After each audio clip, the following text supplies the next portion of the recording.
ನಾವು ರಾಜಕೀಯಕ್ಕೆ ಬರುವಾಗ ನಮ್ಮ ಮೇಲೇನೋ ಅಪವಾದಗಳು ಬರಬಾರ್ದು, ಆಪಾದನೆಗಳು ಬರಬಾರ್ದು ಅನ್ನೋ ಯಾವ ಭ್ರಮೆ ನಾವು ಇಟ್ಕೊಂಡಿರೋದಿಲ್ಲ. ರಾಜಕೀಯ ಜೀವನಕ್ಕೆ ಬಂದಾಗ ಅಂಥದ್ದೆಲ್ಲ ಇದ್ದೇ ಇರ್ತದೆ. ಆದರೆ ಇತ್ತೀಚಿನ ವಿಪರೀತ ಆಪಾದನೆಗಳು, ತೇಜೋವಧೆ ಸಹಜವಾದರೂ ವಿಪರೀತ ತೇಜೋವಧೆಗಳು ತುಂಬ ಮನಸ್ಸಿಗೆ ನೋವನ್ನು ಕೊಟ್ಟದ್ದುಂಟು. ಅದಕ್ಕೆ ನಮ್ಮ ಜೊತೆಗಿದ್ದವರು ಒಂದಷ್ಟು ಜನ ಆಕ್ರೋಶಿತರಾಗಿ ನೀವು ವಾಪಸ್ಸು ಅದೇ ರೀತಿ ಮಾತಾಡಬೇಕು ಅಂತ ಹೇಳಿದವರು, ಇಲ್ಲ ಅದಕ್ಕೆ ಏನು ಅಂತ ನಿಮ್ಮ ಜಸ್ಟಿಫೈ ಆನ್ಸರ್ ಕೊಡಬೇಕಂತ ಹೇಳಿದವರು, ಇಲ್ಲ ಇದನ್ನು ತಳ್ಳಿ ಹಾಕಬೇಕು ಎದ್ದು ನಿತ್ತು ಅಂತ ಹೇಳಿದವರು, ಈ ರೀತಿ ಸಲಹೆಗಳು ಸಾವಿರ ಇದೆ. ಬಟ್ ನಮಗೆ ಮನಸ್ಸು ಎಷ್ಟು ನೊಂದಿದೆ ಕೇಳಿದರೆ, ಉದಾಹರಣೆ ಭ್ರಷ್ಟಾಚಾರದ ಆಪಾದನೆಗಳು ಹಾಕ್ತಾರೆ. ಹಾಕುವಾಗ ಎಷ್ಟು ಹಾಕ್ಬೋದು, ಏನು ನೋಡಿ ಹಾಕ್ತೀರಿ? ಇಲ್ಲಿ ಸಾವಿರಗಟ್ಟಲೆ ಕೋಟಿ, ಸಾವಿರ ಕೋಟಿ ಅನುದಾನಗಳು ಬಂದಿದೆ, ನಿಮಗೇನು ಅನುಮಾನ ಬಂದಿದೆ ಕೇಳಿದರೆ ಎಲ್ರಿಗೂ ಗೊತ್ತಿದೆ ಅನುದಾನಗಳು ಬರಲಿಲ್ಲ.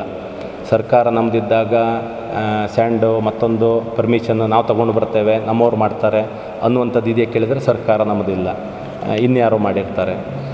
ಆಪಾದನೆಗಳು ಹಾಕುವವರು ಪ್ರಾಜೆಕ್ಟ್ಗಳು ಯಾವುದು ಕೇಳಿದರೆ ಎಲ್ಲ ಪ್ರಾಜೆಕ್ಟ್ಗಳು ಈಗ ಆದದ್ದು ಯಾವುದೂ ಇಲ್ಲ, ಎಲ್ಲವೂ ಇನ್ಯಾವುದು ಸರ್ಕಾರ ಇದ್ದಾಗ ಆಗಿರೋದು, ಇನ್ಯಾರೋ ಶಾಸಕರಿದ್ದಾಗ ಆಗಿರುವಂಥದ್ದು ಇರ್ತದೆ. ನಾನು ಹೇಳೋದು, ನಾವು ಆಪಾದನೆಗಳಿಂದ ಅತೀತರಲ್ಲ. ನಮಗೆ ರಾಜಕೀಯದಲ್ಲಿದ್ದಾಗ ಆಪಾದನೆಗಳು ಬರಬಾರ್ದಂತಲ್ಲ, ಬಟ್ ತೀರಾ ವೈಯಕ್ತಿಕ ವಿಷಯ, ಕುಟುಂಬದ ವಿಷಯ, ಮನೆ ವಿಷಯ ಇಂಥ್ಯಾವುದಾದ್ರು ಹೇಳಿದಾಗ ತುಂಬ ಮನಸ್ಸು ನೊಂದಾಗ, ಇದೆಲ್ಲ ನಮಗೆ ಸಣ್ಣದಿರುವಾಗ ಮನೆಯಲ್ಲಿ ಹೇಳಿದ್ದಿದೆ ಅಪ್ಪ ಅಮ್ಮನವರು, ಬಡಸ್ತಿಕ್ಕಿ ಇದ್ರೂ ಒಡ್ಡಿಲ್ಲ ಮರ್ಯಾದೆ ಮೇಲೆ ಬದುಕಕ್ಕೆ, ಬೇರೆಯವರಿಗೆ ಅನ್ಯಾಯ ಮಾಡೋಕ್ಕಾಗ, ಬೇರೆಯವ್ರ ದುಡ್ಡು ತಿಮ್ಕಾಗ, ಹೀಗೆಲ್ಲ ಹೇಳಿದ ನೆನಪಾಗ್ತದೆ. ನಾವು ಅದಕ್ಕಿಂತ ಕಡೆಯಾಗಿ ಬಿಡಬೇಕಾ ಈ ಜಾಗಕ್ಕೆ ಬಂದು? ಇಷ್ಟೆಲ್ಲ ಸಾಮಾಜಿಕ ಚಟುವಟಿಕೆ ಮಾಡಬೇಕಂತ ಮನಸ್ಸಿರೋದು ನಮಗೆ ದೇವರು ಅವಕಾಶ ಕೊಟ್ಟಿದ್ದಾನೆ, ಈ ಜಾಗದಲ್ಲಿ ಕೂರಿಸಿದ್ದಾನೆ. ನಮಗೆಲ್ಲಿಯೋ ಒಂದು ಕಡೆ ಈ ಶಾಸಕತ್ವ ಅಥವಾ ಎಮ್ ಎಲ್ ಎ ಅನ್ನೋದು ವ್ರತ ಇದ್ದಾಗೆ. ವ್ರತ ಅಂತೇಳಿ ಹೇಳಿದರೆ ಎರಡು ಅರ್ಥ. ಒಂದು, ಇದು ಕಾಯಂ ಅಲ್ಲ. ವ್ರತ ಅನ್ನುವಂಥದ್ದು ಒಂದು ಸರ್ತಿ ಶುರು ಮಾಡಿ ಇಂಥಷ್ಟು ಯಾವುದೋ ಒಂದಷ್ಟು ಸಮಯಕ್ಕೆ ಅದು ನಿಲ್ತದೆ ಅಂತೇಳಿ ಹೇಳಿ, ಮತ್ತು ಆ ವ್ರತದಲ್ಲಿದ್ದಾಗ ಒಂದಷ್ಟು ನಿಯಮಗಳಿರ್ತದೆ.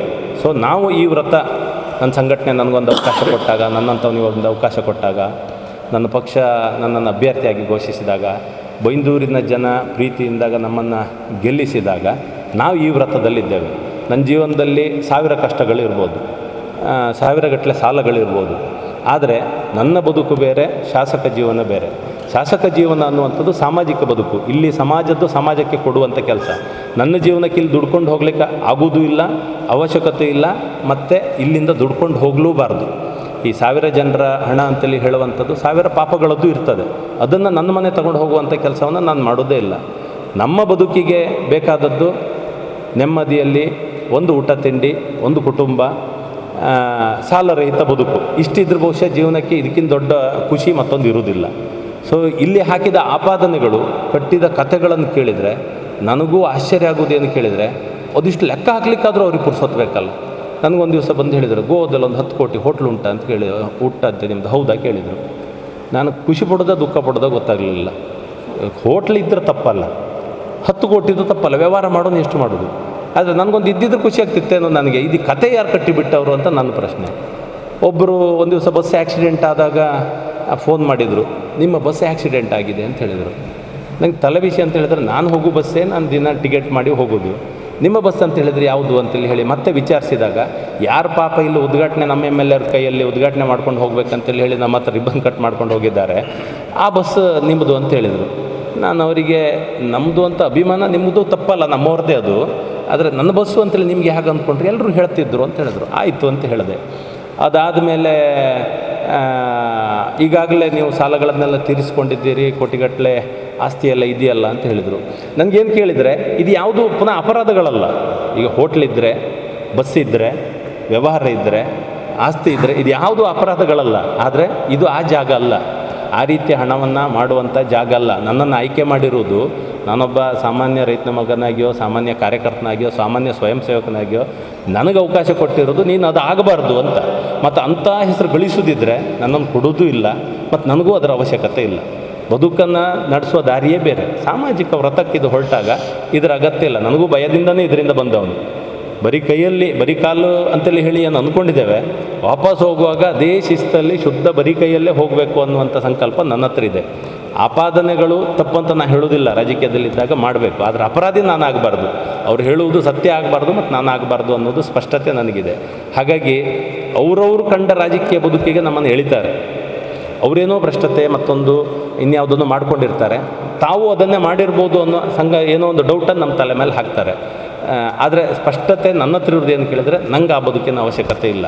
ಜೀವನದಲ್ಲಿ ನೆಮ್ಮದಿ ಅಂತ ಹೇಳೋದು ಪೂರ್ತಿ ವಾಶೌಟಾಗಿ, ಪೂರ್ತಿ ಹಣ ಕಳ್ಕೊಂಡು, ವ್ಯವಹಾರ ಕಳ್ಕೊಂಡು ದಾರಿ ಮೇಲೆ ಬಂದಾಗಲೂ ಕೊನೆಗೆ ಯಾವುದಕ್ಕೆ ಬೆಲೆ ಕೇಳಿದರೆ, ಒಂದು ಶುದ್ಧ ಹಸ್ತಕ್ಕೆ, ಒಂದು ಶುದ್ಧ ಮನಸ್ಸಿಗೆ, ಒಂದು ಶುದ್ಧ ಹೃದಯಕ್ಕೆ. ಅದಿಷ್ಟಿದ್ದರೆ ಕೊನೆಗೂ ನಮ್ಮನ್ನು ಪ್ರೀತಿಸುವ ಜನ ಇರ್ತಾರೆ. ಕ್ಯಾಂಡಿಡೇಟ್ ಅಂತ ಅನೌನ್ಸ್ ಆಗುವಾಗ ₹1 ಇರಲಿಲ್ಲ, ಒಂದು ವ್ಯವಸ್ಥೆ ಇರಲಿಲ್ಲ. ಸಾವಿರಗಟ್ಟಲೆ ಕಾರ್ಯಕರ್ತರು ಮೈ ಮೇಲೆ ತಗೊಂಡು ಇಳಿದ್ರು. ಅವರ ಪ್ರೀತಿ ನಾಳೆ ನನ್ನ ಹತ್ರ ಕೋಟಿಗಟ್ಟಲೆ ಹಣ ಆದಾಗ ಅದು ಇರುವುದಿಲ್ಲ. ನನಗೆ ಬೇಕಾದದ್ದು ಆ ಪ್ರೀತಿ ಮಾತ್ರ. ನನ್ನ ಊರಿನ ಜನರು ಕಣ್ಣು ಮುಚ್ಚಿ ಓಟ ಹಾಕುವಾಗ ನನ್ನ ಹತ್ರ ಏನು ಇರಲಿಲ್ಲ ಅಂತೇಳಿ ಹಾಕಿದ್ದು. ಸೊ ಅದನ್ನು ಕಳ್ಕೊಳ್ಳಿಕ್ಕೆ ನಾನು ತಯಾರಿರುವುದಿಲ್ಲ. ಆದರೆ ತುಂಬ ಜನ ಏನು ಕೇಳಿದ್ರೆ, ಅವ್ರು ಬೈದಾಗ ಇಮಿಡಿಯೇಟ್ಲಿ ನೀವು ವಾಪಸ್ ಬೈಬೇಕು. ಅವ್ರು ಪ್ರೆಸ್ ಮೀಟ್ ಮಾಡಿದ ತಕ್ಷಣ ಬೆನ್ನಿಗೆ ನೀವು ಪ್ರೆಸ್ ಮೀಟ್ ಮಾಡಬೇಕಂತ ಹೇಳ್ತಾರೆ. ನನಗದು ಎಲ್ಲಿಯೂ ಸುತಾರಾಮ್ ಇಷ್ಟ ಇಲ್ಲ. ಅವ್ರು ಬೈದ್ರಂದ ತಕ್ಷಣ ವಾಪಸ್ ಬೈಬೇಕು, ಅವ್ರು ಹಾಕಿದ ಆಪಾತಕ್ಕೆ ಉಲ್ಟಾ ಆಪಾದನೆ ಮಾಡಬೇಕು ನನಗಿಲ್ಲ. ಹಾಗಂತೇಳಿ ನೊಂದಿಲ್ಲೋ ಕೇಳಿದರೆ ನೊಂದಿದ್ದೇನೆ. ಸೊ ನಾನು ಅಂದ್ಕೊಂಡದ್ದು ಏನು ಕೇಳಿದರೆ, ನಾವು ಎಲ್ಲರೂ ತಂಡದವರು ಯೋಚನೆ ಮಾಡಿ ಎಲ್ರಿಗೂ ಅನುಮತಿ ಕೇಳಿ, ನಾನು ಬ್ರಾಹ್ಮಿ ದುರ್ಗಾ ಪರಮೇಶ್ವರಿ ಎದುರುಗಡೆ ನಾನೊಂದು ದಿವಸ ಕೂತ್ಕೋತೇನೆ. ನನಗಿದು ಬಿಟ್ಟು ಬೇರೆ ಎಂಥ ದಾರಿ ಇಲ್ಲ. 24 ಗಂಟೆ ಒಂದು ದಿವಸ ಪೂರ್ತಿ ಅಲ್ಲಿ ಕೂತ್ಕೋತೇನೆ. ನನಗೇನು ಕೇಳಿದರೆ, ಯಾರಿಗೂ ಶಾಪ ಹಾಕೋ ಮನಸ್ಸಿಲ್ಲ, ಯಾರ ಮೇಲೆ ಆಪಾದನೆ ಹಾಕೋ ಮನಸ್ಸಿಲ್ಲ. ಆದರೆ ಯಾರೂ ಸಹಿತ ದೇವರನ್ನು ಮೀರಿದವರು ಇಲ್ಲ. ನಾನು ಅವಳ ಎದುರುಗಡೆ ಕೂತ್ಕೋಬೇಕು. ಏನೂ ಹೇಳಲಿಕ್ಕಿಲ್ಲ ನನಗೆ ನಾನು ಅಂಥ ಬದುಕನ್ನು ಇಷ್ಟಪಡೋದಿಲ್ಲ. ನಂಗೆ ಅಂಥ ಬದುಕನ್ನು ಕೊಡಬೇಡ. ನನಗೆ ಆ ಬದುಕಿನ ಅವಶ್ಯಕತೆಯೂ ಇಲ್ಲ. ನಾನು ಬಂದದ್ದು ಸಾಮಾಜಿಕ ಚಟುವಟಿಕೆಗೆ, ಸಾಮಾಜಿಕ ಸೇವೆಗೆ. ಎಷ್ಟು ದಿವಸ ಆಯಿತು ಅಷ್ಟು ದಿವಸ ಮಾಡಿ ವಾಪಸ್ ನನ್ನ ಬದುಕಿಗೆ, ನನ್ನ ಕುಟುಂಬ ಜೊತೆಗೆ, ನನ್ನ ಸಂಘಟನೆ ಜೊತೆಗೆ ನಾನು ಬದುಕನ್ನು ನಡೆಸುವವನು. ಸೊ ಈಗ ಬಂದ ಆಪಾದನೆಗಳಿಗೆ ಏನೂ ಮಾಡಲಿಲ್ಲವೋ ಕೇಳಿ ನೀವು ಕೇಳ್ತಾ ಇರಬೇಡಿ. ನಾನು ಒಂದು ದಿವಸ ದೇವರ ಎದುರುಗಡೆ ಕೂತ್ಕೋತೇನೆ, ಇಷ್ಟು ಮಾತ್ರ ಹೇಳಿದ್ದೇನೆ. ಇದ್ರ ಜೊತೆಗೆ ಹೋರಾಟಗಳನ್ನು ಮತ್ತೊಂದನ್ನು ಬಿಡ್ತಾವೆ ಕೇಳಿದ್ರೆ ಯಾವುದನ್ನು ಬಿಡುವುದಿಲ್ಲ. ಭಯದಿಂದ ಮತ್ತೊಂದರಿಂದ ಬಿಡುವುದಿಲ್ಲ. ಉದಾಹರಣೆಗೆ ನನಗೆ ಸಿದ್ದಾಪುರ ಏತ ನೀರಾವರಿ ಹೋರಾಟಕ್ಕೆ ಹೋದಾಗ ಒಬ್ಬರು ಫೋನ್ ಮಾಡಿದರು. ಅವ್ರು ಏನು ಹೇಳಿದ್ರು ಕೇಳಿದರೆ, ತುಂಬ ಅಪಾಯಕ್ಕೆ ಕೈ ಹಾಕಿದ್ದೀರಿ ಅಂತ ಹೇಳಿದರು. ಏನು ಕೇಳಿದೆ, ದೊಡ್ಡವ್ರನ್ನ ಎದುರು ಹಾಕಿ ಬದುಕಿ ತೋರಿಸಿದವರು ರಾಜಕೀಯದಲ್ಲಿ ಪ್ರತಾಪ್ ಶೆಟ್ಟರು ಮಾತ್ರ. ಅವರಿಗೆ ಆ ಸಾಮರ್ಥ್ಯ ಇತ್ತು, ಆ ತಾಕತ್ತಿತ್ತು, ಅವ್ರು ಬದುಕಿದ್ರು. ಬಟ್ ನಿಮ್ಮ ಹತ್ರ ಕಷ್ಟ ಆಗ್ತದೆ. ಅವರು ಎದುರುಗಡೆ ಅವರು ಆರ್ಥಿಕ ಸಾಮರ್ಥ್ಯವಂತರಾಗಿರ್ತಾರೆ. ಅವರು ಎಷ್ಟು ಬೇಕಿದ್ರೂ ಹಣ ಚೆಲ್ತಾರೆ. ನಿಮ್ಮ ವಿರುದ್ಧ ಆಪಾದನೆಗಳನ್ನು ಮಾಡುವವರ ದೊಡ್ಡ ತಂಡವನ್ನು ಕಟ್ತಾರೆ. ನಿಮ್ಮ ಜೊತೆಗಿದ್ದವರನ್ನು ಹಣದ ಸಾಮರ್ಥ್ಯದಿಂದ ಕದೀತಾರೆ. ನಿಮ್ಮ ವಿರುದ್ಧ ನಿಲ್ಲಿಸ್ತಾರೆ. ಇದನ್ನೆಲ್ಲ ಎದುರಿಸಿ ಬದುಕಲಿಕ್ಕೆ ನಿಮ್ಮಿಂದ ಸಾಧ್ಯ ಇರಲಿಕ್ಕಿಲ್ಲ ಅಂತ ಹೇಳಿದರು. ಆ ಸಂದರ್ಭದಲ್ಲೂ ನಾನು ಹೇಳಿದೆ, ನಾನು ಮಾಡಲಿಕ್ಕೆ ಹೊರಟ ಕೆಲಸ ನನಗೆ ಸ್ಪಷ್ಟತೆ ಇದೆ.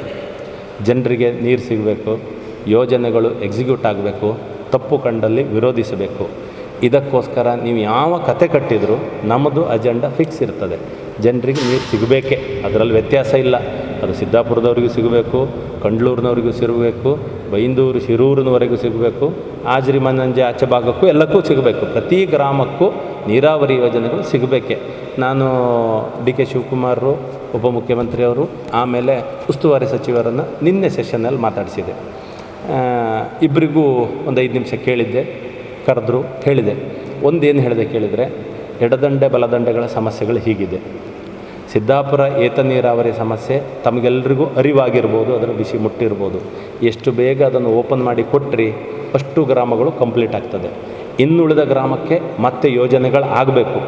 ಒಂದು ಯೋಜನೆಯನ್ನು ನಿಲ್ಲಿಸಿ ಮತ್ತೊಂದು ಯೋಜನೆ ಕೊಡ್ತಾರಂತೇಳಿ ಹೇಳಿದರೆ ಯಾವತ್ತಿಗೂ ಅದರ ಅರ್ಥ ಆಗ್ತದೆ ನಿಲ್ಲಿಸೋದು ಮಾತ್ರ ಉದ್ದೇಶ ಅಂತೇಳಿ ಹೇಳಿ.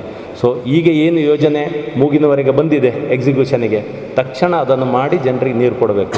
ಆಮೇಲೆ ಹಿಂದೆ ಶಾಸಕ ಆದ ತಕ್ಷಣ ನಾನು ಇಡೀ ಕ್ಷೇತ್ರದ ಒಂದು ಸಭೆ ಕರೆದಿದೆ. ನೀರಾವರಿಯಿಂದ ಬೆನಿಫಿಟ್ ಪಡೆದ ಗ್ರಾಮಗಳು, ಸಂತ್ರಸ್ತ ಗ್ರಾಮಗಳು, ನಷ್ಟ ಹೊಂದಿದ ಗ್ರಾಮಗಳು, ಅಂದರೆ ಅಲ್ಲಿ ಆ ಯೋಜನೆಗೆ ಅವರಿಗೆ ಯೋಜನೆ ಹೋಗಿದೆ. ಉದಾಹರಣೆಗೆ ಶಂಕರನಾರಾಯಣದಲ್ಲಿ ಒಂದು ಪೈಪ್ಲೈನ್ ಹೋಗ್ತದೆ, ಬಟ್ ಶಂಕರನಾರಾಯಣ ಇಡೀ ಗ್ರಾಮಕ್ಕೆ ನೀರು ಹೋಗೋದಿಲ್ಲ. ಅಲ್ಲಿಗೆ ನಿಮಗೆ ಭಾಗಶಃ ವಂಚಿತ ಗ್ರಾಮ ಅಂತ ಹೇಳಿದೆವು. ಒಂದು ಗ್ರಾಮ ಹೊಸಂಗಡಿ ಅಥವಾ ಎಡಮುಗೆ, ಆ ಯೋಜನೆ ಭಾರಿ ಹತ್ತಿರ ಇರ್ತವೆ, ಅಲ್ಲಿ ನೀರಾವರಿಯೇ ಇಲ್ಲ, ಅದು ಪೂರ್ತಿ ವಂಚಿತ ಗ್ರಾಮ. ಇನ್ಯಾವುದೋ ಒಂದಷ್ಟು ಗ್ರಾಮಗಳಿಗೆ ನೀರು ಹೋಗಿರ್ತದೆ. ಆದರೆ ನಮಗೇನು ಬೇಕು ಕೇಳಿದರೆ, ಇಡೀ ದೊಡ್ಡ ದೊಡ್ಡ ಯೋಜನೆಗಳಿಗೆ ನೀರು ಕೊಟ್ಟಂಥ ನಮ್ಮ ಕ್ಷೇತ್ರದ ಗ್ರಾಮಗಳು, ನಮ್ಮಲ್ಲಿ ಆ ಯೋಜನೆಯ ಫಲಿತಾಂಶ ಅಥವಾ ಪರಿಣಾಮ ಅಷ್ಟೂ ಗ್ರಾಮಗಳಿಗೆ ನೀರಾವರಿ ಯೋಜನೆಗಳು ಬೇಕು. ನಾನು ಉಸ್ತುವಾರಿ ಸಚಿವರಿಗೂ ಮತ್ತು ಇವರಿಗೂ ಯೋಚನೆ ಮಾಡಿದಾಗ ವಾಟರ್ ಸೋರ್ಸ್ ಇದೆಯಾ ಕೇಳಿದ್ವಿ. ನಮಗೆ ವಾಟರ್ ಸೋರ್ಸು ಹಿಂದಿನ ಸರ್ತಿ ನಾವು ಅಧ್ಯಯನ ಮಾಡಿದಾಗ ವಾರಾಹಿ, ಹುಬ್ಜ, ಚಕ್ರ, ಸೋಪರ್ಣಿಕ ಇದೆಲ್ಲದಕ್ಕೂ ಸಹಿತ ನೀರಿನ ಕೊರತೆ ಇದ್ದೇ ಇದೆ. ಒಂದೇನು ಕೇಳಿದರೆ ಮೇಲ್ಗಡೆ ಡ್ಯಾಮ್ ಮಾಡಿ ಇನ್ನೂ 1 ಅಥವಾ 2 TMC ನೀರು ಇದಕ್ಕೆ ಹಾಯಿಸಿದಲ್ಲಿ ನಮಗೆ ಬೇಕಾದಷ್ಟು ನೀರಾವರಿಗಳು ಆಗ್ತದೆ. ಏತ ನೀರಾವರಿ ಮಾಡ್ಬೋದು, ಮತ್ತೊಂದು ದೊಡ್ಡದ್ದು ಮಾಡ್ಬೋದು, ಇನ್ನೊಂದು ಮಾಡ್ಬೋದು. ಖಂಡಿತ ಅದನ್ನು ಸ್ಟಡಿ ಮಾಡುವ, ಅದಕ್ಕೆ ಯೋಚನೆಗಳನ್ನು ದಾರಿಯನ್ನು ಹೇಳುವ ಅಂತೇಳಿ ಹೇಳಿದ್ದಾರೆ. ಸೊ ಇಂಜಿನಿಯರ್ಸು ಅದರ ಮಾಹಿತಿಯನ್ನು ಕೇಳಿದ್ದೇನೆ, ಇವರು ಮಾಡಿಕೊಡೋ ಯೋಚನೆ ಮಾಡಿದ್ದಾರೆ. ಒಂದು DKC ಅವ್ರ ಬಗ್ಗೆ ಇರುವ ವಿಶ್ವಾಸ ಏನು ಕೇಳಿದರೆ, ಒಮ್ಮೆ ಮಾಡಲಿಕ್ಕೆ ಹೊರಟ್ರೆ ಒಂದು ತುದಿ ಮುಟ್ಟಿಸಿ ಯಾರು ಅನ್ನುವಂಥ ಒಂದು ಎಕ್ಸಿಕ್ಯೂಷನ್ ಕೆಪಾಸಿಟಿ ಬಗ್ಗೆ ಅವ್ರ ಬಗ್ಗೆ ಒಂದು ವಿಶ್ವಾಸ. ಸೊ ಈ ಪರಿಣಾಮವಾಗಿ ಬೈಂದೂರು ಕ್ಷೇತ್ರದ ಎಲ್ಲ ಗ್ರಾಮಕ್ಕೂ ನೀರು ಸಿಗುವಂತಾಗಬೇಕು, ಆ ಯೋಜನೆ ಮಾಡಬೇಕು ಅನ್ನುವಂಥ ಆಸಕ್ತಿ ನಮಗಿದೆ. ಯೋಚನೆಗಳನ್ನು ಅಥವಾ ಅಲ್ಲಿ ಮಾಡ್ಬೋದಾದ ಆಲೋಚನೆಗಳನ್ನು ಇಂಜಿನಿಯರ್ಸ್ ಜೊತೆಗೆ ಸೇರಿ ಮಾಡುವಂಥ ಕಲ್ಪನೆ ಸಹಿತ ಇದೆ. ಸೊ ಅದಕ್ಕೆ ಅವ್ರ ಸಪೋರ್ಟು ಸಹಿತ ಸಿಗ್ತದೆ. ಹಾಗಾಗಿ ನೀರಾವರಿ ಎನ್ನುವಂಥದ್ದು ಪ್ರಾಮಾಣಿಕವಾಗಿ ಆಗಬೇಕು. ಎಲ್ಲಿ ಅನ್ಯಾಯ ಆಗಿದೆ ಅದನ್ನು ಪ್ರತಿಭಟಿಸಬೇಕು. ಇದಕ್ಕೆ ಈ ರೀತಿ ಹೇಳಿದ್ರಲ್ಲ, ದೊಡ್ಡವ್ರನ್ನ ಎದುರು ಹಾಕ್ಕೊಂಡ್ರೆ ಸಮಸ್ಯೆ ಆಗ್ತಂತ, ಅದಕ್ಕೋಸ್ಕರ ಹಿಂದೆ ಹೋಗ್ಲಿಕ್ಕೆ ಆಗೋದೂ ಇಲ್ಲ. ನಾವು ಕಲಿತು ಬಂದ ದಾರಿಯೋದೆ ಹೋರಾಟವೇ, ಬದುಕಬೇಕಾದ ದಾರಿಯೋದೆ ಹೋರಾಟವೇ. ಸಾಮಾಜಿಕ ಸೇವೆ ಜೊತೆಗೆ ಸಾಮಾಜಿಕ ನ್ಯಾಯಕ್ಕೋಸ್ಕರ ಹೋರಾಡೋದ್ರಲ್ಲಿ ಹಿಂದೆ ಬರೋದಿಲ್ಲ. ಬಂದ ಆಪಾದನೆಗಳಿಗೆ ನನ್ನ ಹತ್ರ ಸಹಿಸಿಕೊಳ್ಳುವಷ್ಟು ತಾಕತ್ತಿಲ್ಲ, ಅದಕ್ಕೆ ಉತ್ತರ ಕೊಡುವಷ್ಟು ತಾಕತ್ತಿಲ್ಲ, ಅಷ್ಟು ಬೇಜಾರು ಆಗಿದೆ. ಹಿಂದೆ ಮಾತ್ರ ಬರಲಿಕ್ಕೆ ಆಗೋದಿಲ್ಲ. ಈ ಸಂದರ್ಭದಲ್ಲಿ ಇದೊಂದು ಮಾತು ಹೇಳ್ತಾ ಇನ್ನೊಮ್ಮೆ ಸುದೀರ್ಘ